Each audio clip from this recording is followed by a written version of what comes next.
Hi guys! Hi everyone! Welcome back to my channel at kung bago ka pa lang sa aking channel, huwag kalimutang mag-subscribe at i-hit na rin ang notification bell para updated kayo sa mga ina-upload ko. So our video for today is mag-rebond tayo guys. So before tayo mag-proceed sa ating pag-apply ng ating straightening cream ay isa-shampoo muna natin ang ating client. Ang ating client ay sinashampoo natin 2 times. And ang buhok ng ating client is mahirap sa suklayin ng dahil sa palagi siyang pupunta ng dagat at hindi siya naglalagay ng any kind of treatment or hindi siya nag-care ng kaniyang buhok. So lumalambot lang siya kasi na-shampoo natin siya ng clarifying shampoo. So setback lang guys at titingnan natin kung uubra ba ito sa ating palaging ginagamit na gamot na which is yung Advanced Bio Extenseo. So ito na ang ating gamot na ating gagamitin na itatry sa kanyang buhok. Itong Advanced Bio Extenseo, itatry natin ito kung may chance pa ba na ma-okay pa yung kanyang buhok kasi mahirap siya talaga suklayin. So maglalagay na tayo ng ating straightening cream dito sa non-metallic bowl at hindi natin siya lalagyan ng any kind of treatment kasi magpo-focus tayo kung mauunat ba natin or may transformation ba yung buhok ng ating client. So we're going to start the application which is applying the straightening cream and we are going to start it dito sa nape area. And paalala lang po sa paglalagay ng straightening cream dapat evenly distributed po sa lahat ng buhok para lahat or sabay-sabay lahat na maluluto.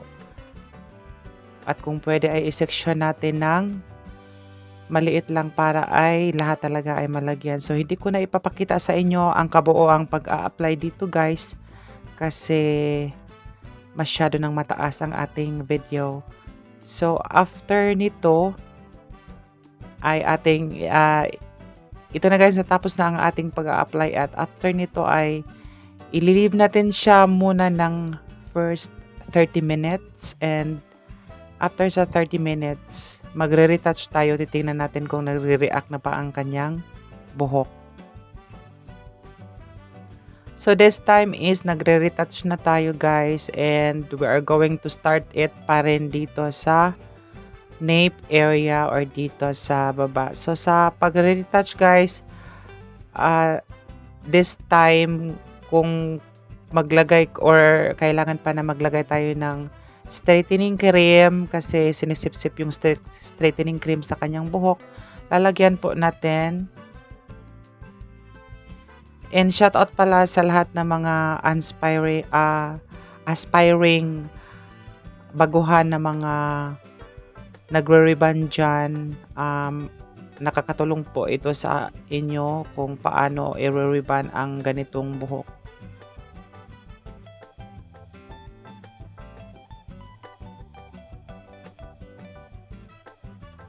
So, natapos na ang ating pag-re-retouch and i-leave na naman natin ito ng another 1 hour. So, sa kanyang buhok ay na-leave natin siya ng 1 hour and 30 minutes. And after sa 1 hour and 30 minutes, ay of course, we are going to perform a knot test or strand test. Dito natin malalaman kung naluluto ba ang kanyang buhok o hindi pa or pwede na babanlawan.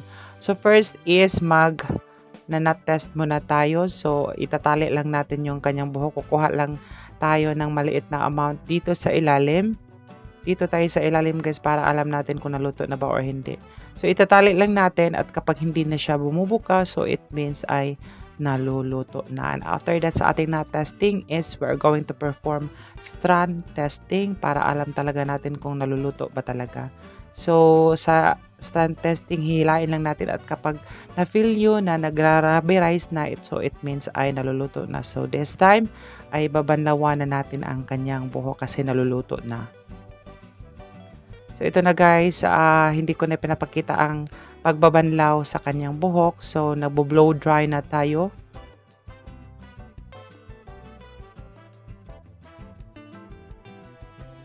And after sa ating pagbo-blow dry guys, ay magpo-proceed na naman tayo sa ating pag-a-iron. So ito na. Natuyo na ang kanyang buhok guys at ito ito na ang kanyang mukha. So, medyo umuunat na siya at hindi na siya kagaya before. So, nag-straight na siya. So, it means na-leave natin ng mabuti at na ano natin yung saktong oras at naluluto siya.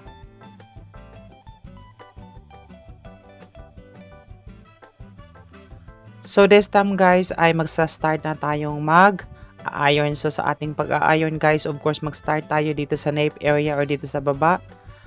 Ipinapakita ko sa inyo na nandito na ako sa taas kasi masyado nang mataas ang ating video. So, sa ating pagpaplansya guys, take time tayo kasi isa rin ito kung magkakaroon or isa rin ito sa tendency kung magkakaroon tayo ng magandang result or hindi. So, take time lang po tayo sa ating pagpaplansya. I-section lang po natin ng katulad ng manipis na papel at yung ating plancha pala na ating ginagamit ay itong index at saka itong Arsmtar. So, ang temperature na ating ginagamit dito is pumupunta tayo sa 230 guys kasi yung kanyang buhok ay okay pa naman, makakaya pa sa plancha or sa temperature na ating nilalagay. So again guys, sa pagpaplansya, take time po tayo kasi isa rin po ito sa dahilan kung magkakaroon ba tayo ng back job or magkakaroon ba tayo ng magandang result. So take time po tayo kung pwede laanan natin ng maraming oras sa pagpaplansya kasi kapag hindi nyo napaplansya ng mabuti ay magbaback job tayo.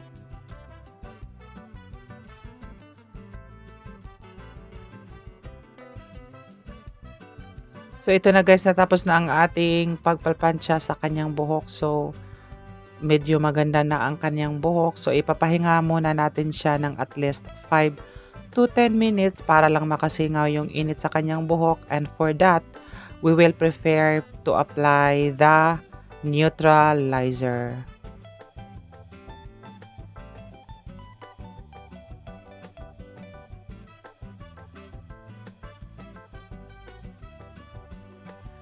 So, mag-prepare na tayo sa ating neutralizer dito sa non-metallic bowl. Ilalagay natin ang ating neutralizer or number 2 or B.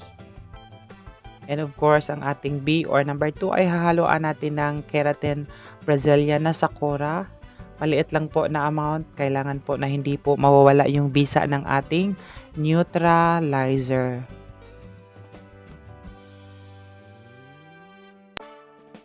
And after that, imimix lang po natin ng mabuti para ay ma-mix yung dalawang chemical, itong neutralizer at saka itong Sakura Brazilian Keratin.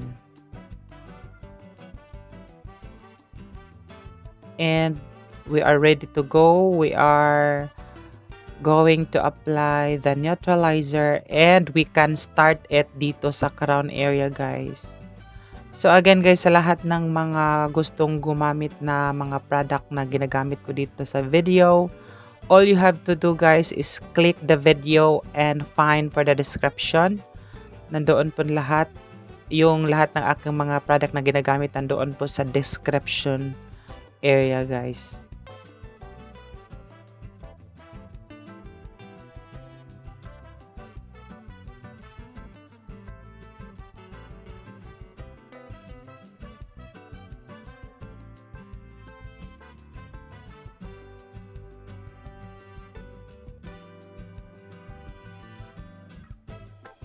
So ito na guys, natapos na tayo sa ating pag-a-apply ng neutralizer.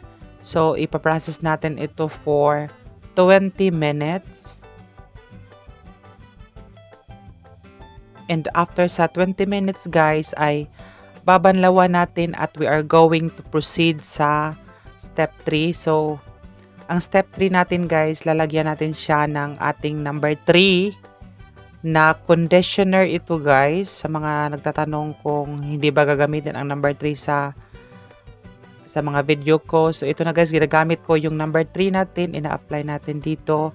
At saka nilalagyan natin siya ng cellophane or liquid cellowax.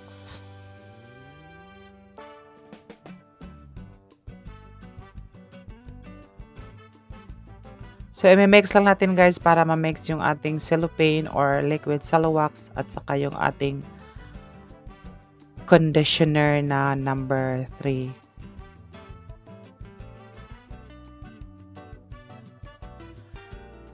So, ayan guys, pagkatapos nating binabanlawan ito na guys, hindi pa ito pinapatuyo.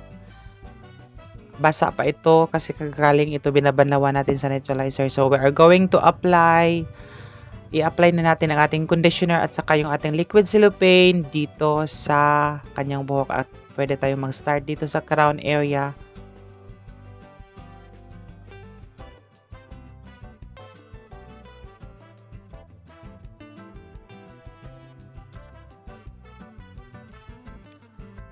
So, paalala lang po guys, ang gamot na ating ginagamit ay Advanced Bio Extenseo. Wala po siyang number 3.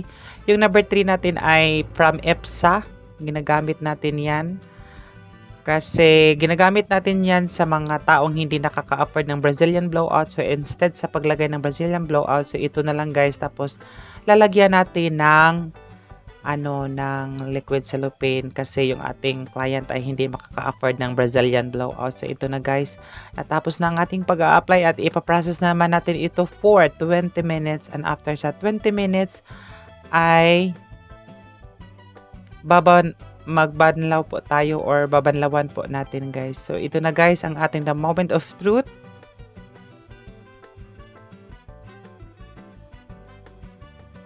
Tinatawag ko itong the moment of truth guys kasi dito natin malalaman kung nagbabackjab ba ang ating ginagawa at successful ba. So titingnan nyo guys kanina na hindi pa natin siya na-rebond, mahirap talaga siya suklayin. Tapos ngayon ay medyo manipis na siya at okay na siya.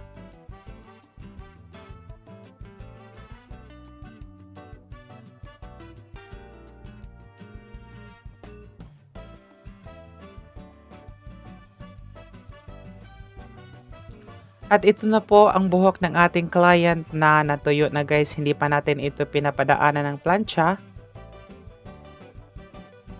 So dito natin kapag matuyo na ang buhok ng ating client guys, after sa all steps na ating pinagdadaanan. So ito na yon. Dito natin malalaman guys kung may kulot pa ba or nagkaroon ba tayo ng magandang results. So sa kanyang buhok nakikita nyo naman guys na nagfo-flowy na siya, so ibig sabihin ay maganda ang kanyang result. So sa 3 days na hindi pa kayo nakakapagligo, dapat ay alagaan nyo guys, hindi mabasa at kasi may tendency na mag-dry yung mga buhok ninyo. So kailangan talaga sa 3 days na hindi kayo nakakapagligo, i-care nyo, dapat hindi mapawisan kasi kahit maganda pa yan, magkakaroon yan ng back job after sa 3 days na hindi kayo nakakapagligo kapag hindi nyo i-care. So, ipaplansya lang natin ito guys and after this is our final result. So, naplansya na natin siya ng maliit lang. So, ito na ang ating final result. Ano ang masasabi nyo sa gamot na Advanced Bio Extenseo na lagi nating ginagamit?